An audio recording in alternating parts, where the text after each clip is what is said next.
सांडगे ताटामध्ये कसे सोडायचे ते तुम्हाला मी दाखवणार आहे. असं पीठ सांडगे वर्षभर टिकण्यासाठी आणि सांडग्यांना बुरशी न लागण्यासाठी या व्हिडिओमध्ये तुम्हाला मी एक महत्त्वाची टिप्स देणार आहे.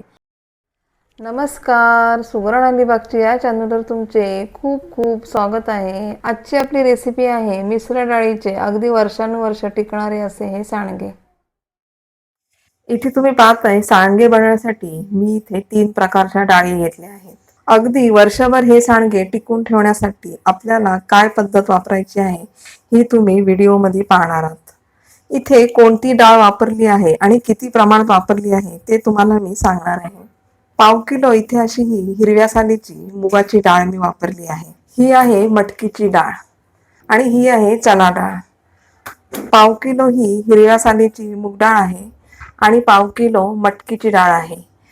ज्या वेळेला आपण या 2 डाळीचं प्रमाण समप्रमाणात घेतो तेव्हा काय करायचं आहे, चणा डाळीचं प्रमाण आपल्याला त्याच्या निम्मे घ्यायचे. म्हणजे 1/2 किलो 1/2 किलोच्या प्रमाणात जर आपण ह्या डाळी घेतल्या तर ही चणा डाळ घेताना आपल्याला 125 ग्रॅम इतकी घ्यायची आहे. जर तुम्ही या डाळी अर्धा किलोच्या प्रमाणात वापरल्या तर चणा डाळ घेताना ही आपल्याला 1/2 किलोच्या प्रमाणात घ्यायचं आहे.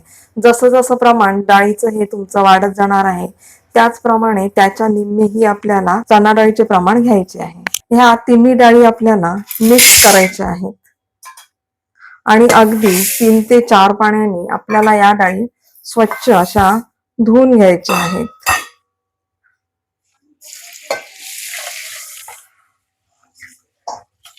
ही डाळ मी स्वच्छ धुवून घेतली आहे. 4 तासाच्या पुढे बिलकुल ही डाळ भिजत ठेवू नका. कारण कसं आहे, उन्हाळ्याचे दिवस आहेत, या डाळीला असा वरती फेस येऊ शकतो आणि डाळीला वास येऊ शकतो. त्यामुळे ही डाळ आपल्याला अगदी 4 तास ही पाण्यामध्ये भिजत ठेवायची आहे. तुम्ही म्हणाल मी रात्री डाळ भिजत घालेन आणि सकाळी सांडगे तयार करायला घेईन, तसं तुम्ही बिलकुल करू नका. आपल्याला हे सांडगे अगदी वर्षभर व्यवस्थित टिकवून ठेवायचे आहेत.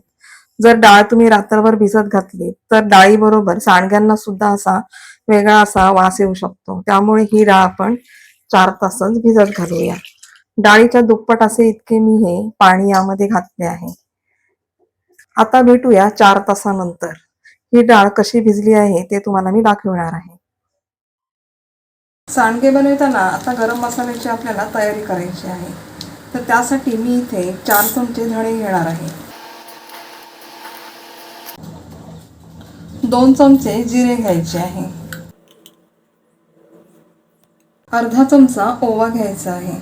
अगदी 9-10 असे आपल्याला इथे मेथी दाणे घ्यायचे आहेत. हे सर्व आता आपल्याला हलकेसे असे भाजून घ्यायचे आहे. हे जास्त आपल्याला करपू द्यायचे नाहीये, नाहीतर मग याचा जो वास आहे तो निघून जाईल. अगदी हलकेसे याला गरम करायचे आहे. गॅस आता बंद करायचा आहे आणि या गरम कढईमध्येच हे गरम मसाले आपल्याला असे हे काविलच्याने परतून घ्यायचे आहे. थंड झाले की आपण हे मिक्सरमधून वाटून घेणार आहोत. अगदी भरड जाडसर असली तरी सुद्धा चालणार आहे. इथे तुम्ही पाहणार आहात ही पूड अशी आपली तयार झाली आहे. असा हा गरम मसाला सांडग्यांसाठी लागणारा तयार झाला आहे. अगदी असा जाडसर भरड गरम मसाला हा वाटून घेतला तरीही चालणार आहे. आता आपण पुढची स्टेप काय करायची ते तुम्ही पहा. डाळ ही 4 तास भिजत ठेवली असली तरी पण इथे तुम्ही पाहताय थोडा असा हा डाळीला फेस आलेलाच आहे. तर मग काय करायचं आहे, थोडं आणखी यामध्ये पाणी घालून हे जे डाळीतलं पाणी आहे ते आपल्याला काढून टाकायचं आहे.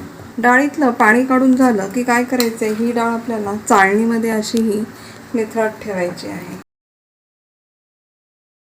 ही डाळ आपण चाळणीत का निथळतो, कारण आपल्याला ज्यावेळेला ही डाळ आपण मिक्सरला वाटणार आहोत त्यावेळेला पाणी न घेताच आपल्याला या डाळीची भरड तयार करायची आहे.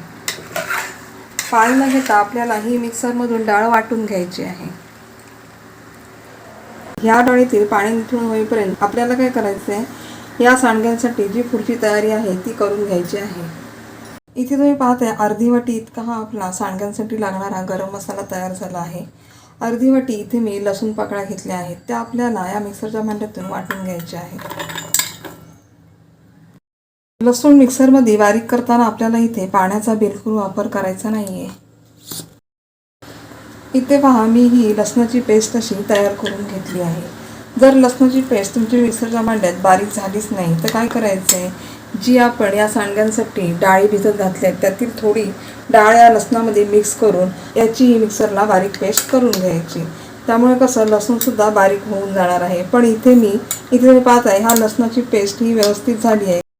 ज्या भांड्यामध्ये आपण लसूण बारीक केला आहे त्याच भांड्यामध्ये आपल्याला आता या डाळीची भरड तयार करायची आहे. सांडग्यासाठी डाळ ही आपल्याला पूर्ण अशी बारीक न वाटता अशी भरडसर वाटायची आहे. ती भरड कशी असावी हे तुम्हाला मी दाखवणार आहे. अशा पद्धतीने आपल्याला ही डाळ अशी भरडच वाटून घ्यायची आहे. बिलकुलही मी यामध्ये पाणी घेतलेलं नाही आहे. आता सर्व डाळ मी वाटून घेते. इथे तुम्ही पाहताय अशी ही डाळीची भरड तयार झाली पाहिजे.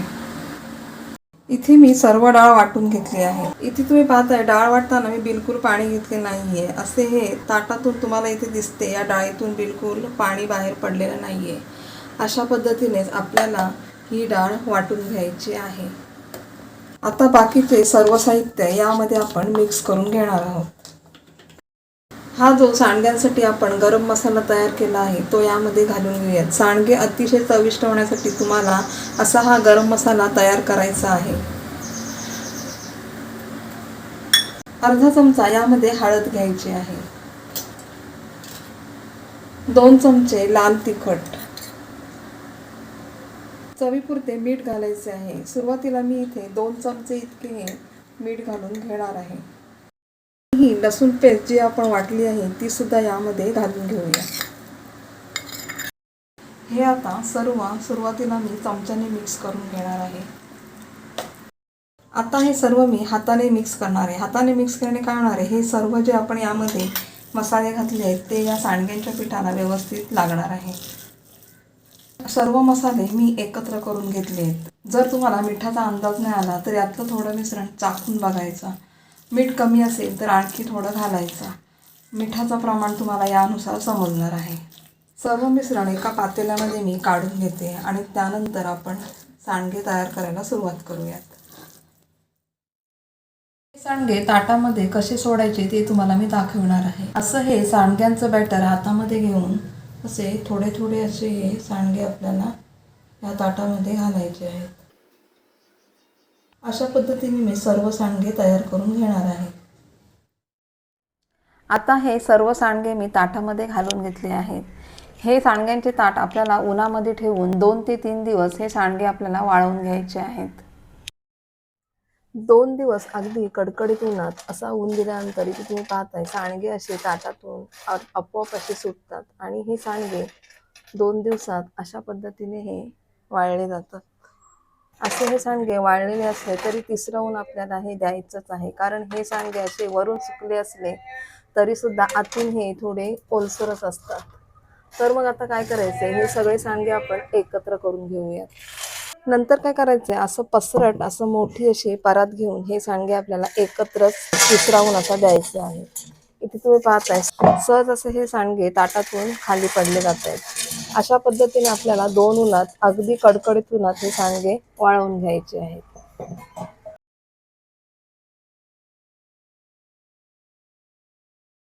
2 दिवस सांडग्यांना असे कडकडीत ऊन दिल्यानंतर तिसऱ्या दिवशी हे सांडगे असे पसरट भांड्यामध्ये किंवा अशा मोठ्या परातीमध्ये एकत्र करून तिसरं ऊन हे द्यायचं आहे.